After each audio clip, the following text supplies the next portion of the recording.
It's been a long, cold, lonesome winter beneath the big old Bytown moon. And now you've got the low-down, lonesome Bytown blues. But the spring took over winter and put a smile upon your face. And in comes sunny summer Sundays, and you're okay. You've forgotten everything. Yeah, you're okay. You've forgotten everything. Hi folks, I'm Matt Selic with the 100 Mile Arts Network. Welcome back to Art to Heart, the video podcast series where I'll be interviewing artists and artisans from across the Gatineau region. In today's video, we meet with traditional country and folk musician Sonny Aiken. He's a purveyor of the folk music tradition, keeping the old music alive, making it new again, while writing his own material in that same old style. He's recorded and performed extensively, and he's even toured the world as part of the circus. Let's meet Sonny. Hey man. How you doing? Good, how's it going? I couldn't be better. Yeah, thanks for having me here in your beautiful home. Well, your brother's home, Yeah, in the middle of, in the middle of nowhere, I guess. Middle of La Pêche. Yeah, exactly. Yeah. Nestled in the woods somewhere. Yeah. So, it's like, what brought you here? Of all places in the world, what brought you to the Gatineau Hills? Well, I think that since I was young, I always saw myself up here. It's got a certain level of it's still wild out here, which is a really beautiful thing. The community is, of course, beautiful, as we all know, people who are around here. And one thing that keeps coming back around is that I feel like one needs to leave their home, or at least something that was close to where I was brought up, in order to realize how beautiful it is and how much I actually want to be there. I find like we all, or a lot of people, run away from home. And it's a normal thing, but I did that, and I was lucky enough to be able to travel around a bunch and play music, and it only made me realize that I just wanted to come back. So what was your introduction to music? I mean, was that something you had your whole life, or did you come into it later life as a musician? Yeah, I mean, definitely my whole life has been filled with music. My father played music a lot, and he was in many bands when I was young, but he plays traditional Portuguese music, Portuguese-Italian music. Cool. Yeah, really awesome. And I, even as a kid, really enjoyed it, but certainly found my appreciation for it as through my teens and into my adulthood. And now when I look back on it, I realize that that's the thing that has given me this passion for old music and for traditional music of different sorts. Old time music, folk music of the common folk, the regular everyday people. That's the stuff that he played, but from our culture. And I never understood that, but now I see that's what it is. That's what ties me so much to this music. And I find, like, no matter what it is, folk music from any country is all the same. It all brings us home, and that's the feeling I was looking for.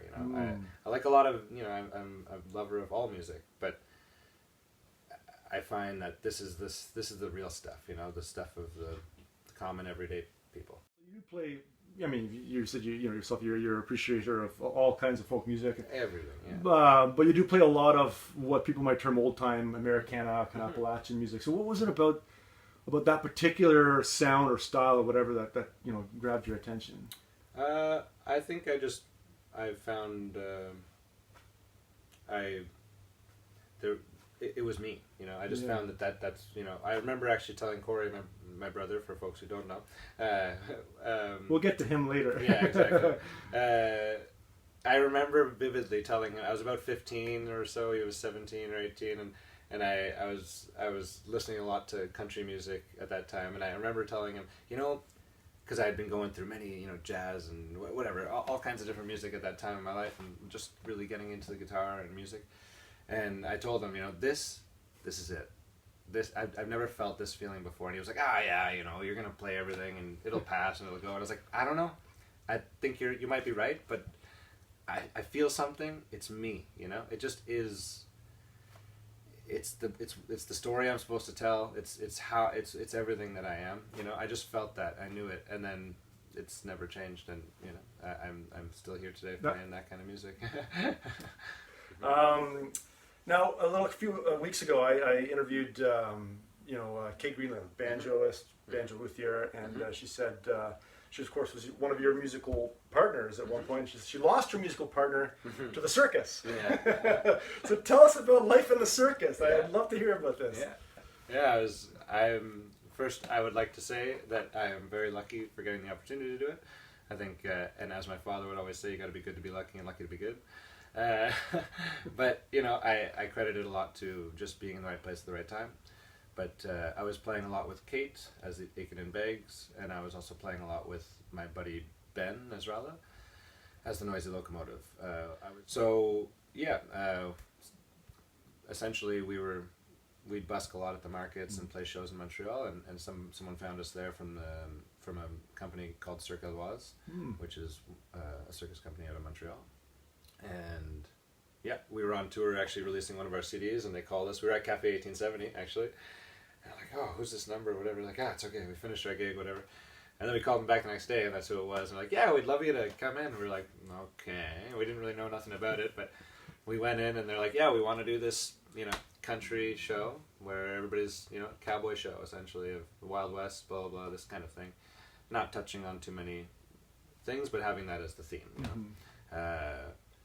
And what they said was, you know, we need some genuine players, you know, someone who really knows this music, because we don't. Someone to lead that force, which was interesting. And I think the main reason I took that gig, not only because it seemed like a cool opportunity, but also it was, you know, they were allowing us to create the show with them. So Ben and I decided to do that. And I'm very, very happy that I did. It was us two and another woman that they found as well, and we were the band. We were the Vultures. They called us. Yeah, we're kind of like gypsy. A term of endearment. Yes, I think so. If I would be, you know, Vulture is a great thing to be called. You know, I'm down. But yeah, we created the show. We had 2.5 months of the creation period, and we were really involved. We wrote songs, even though we're not necessarily credited on there for writing, but we helped write the songs with the composer and arranged everything. Ben and I worked, our butts off doing that. And then we hit the road and toured it. And how long would you be on the road for? Like, where would you be? We're talking nationally, internationally? Internationally, yeah. Yeah, wow. Yeah, actually we only played in Canada a handful of times. Okay. But a lot of the States, a lot of Europe, a lot of France. We played in France at least 3 months of the year, and the US at least 2 months of the year, and then all over Central Europe, Scandinavia for sure, quite a bit actually, and dipping our toes into Eastern Europe, and then we were lucky enough to go to places like Japan and some other. Turkey was a big one for me. So like a real world tour. Yeah, absolutely. Oh yeah. Wow, that's. And we were gone, you know, quite a bit. You know, 250 to upwards to 300 days of the year. So. Well, so I mean, this last year and a half, obviously, all of that's come to a halt. And, the circus wasn't touring. Hopefully, as things open up again, is this something you'd want to get back into? Is there the opportunity to do that, like to start touring again with a Yeah, I mean, there's certainly opportunity. I mean, there's always opportunity for everything, right? Yeah, and if you want something, I guess, you know, I have my foot in there, so that's a good thing. And Ben is actually with another company, but I think that, I don't know, I've taken some time away from it, and what I needed actually by the end of it, I really wanted to get these songs out that I had. I had a spree of a couple of months where I wrote a bunch of tunes, and I was like, oh, you know, I've got to find a time. And then this happened, and I came home, and I was, you know, wow, this is, you know, an awful thing to happen, but it was exactly what I needed. Time where the world stopped, basically, and so I sat down and recorded rather poorly on cassette tape, you know, a couple records, and also released one of Kate, myself and Kate, as Aiken and Beggs, that we recorded a year before. But yeah, I've taken a lot of time to think about it, and for now I think I want to focus on my own stuff that's really my own, as well as working with folks around the community. But who knows, you know. Right on. Well, so as a musician, then what's the next thing you want to do? Like, what's next for you? Well, we were just talking about it. Actually, I've been this winter focused a lot on the piano, which is a big thing for me. I definitely want to eventually release the Sonny Aiken plays all his songs on piano album, or whatever, you know. Sonny Aiken picks up the piano and have an image of me holding a piano or something. Yeah, eventually, I definitely want that to be, you know, part of what I do. I found something in the piano and I've tied myself to it, and I think it's something now, you know, and I've not just fallen in love with playing it, but the instrument itself is a beautiful instrument, and I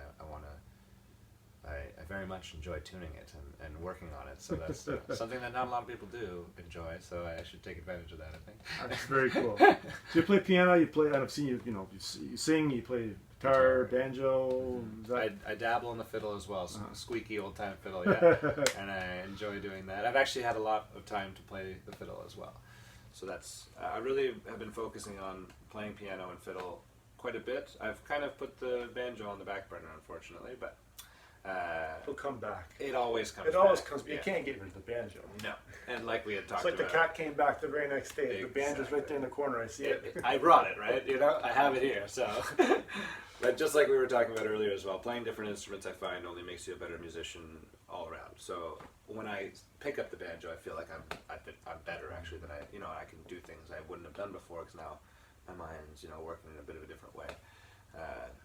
Yeah, so focusing on the piano, focusing on the fiddle.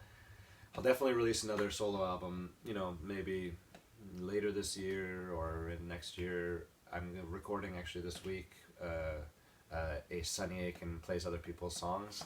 It may be called A Tip of the Hat. That was an idea that I had been running with for a while and haven't recorded it. So I need to lay down some songs that aren't mine, that I play a lot. I feel like, at this point they're mine anyway. That's the way of folk music. Absolutely, that's the folk process in action. Exactly. So yeah, and then always coming back to guitar and always relearning and I don't know, figuring out the guitar. It's a beautiful thing. Every time I pick it up, it's still a wonder. That's awesome, man. I'm inspired. I'm super looking forward to hearing, hearing you play again, seeing you play again with whatever projects come down the road. Mm-hmm. Let's hope live gigs come around. Live gigs. Woo! Thanks so much, man. Hey, thank you.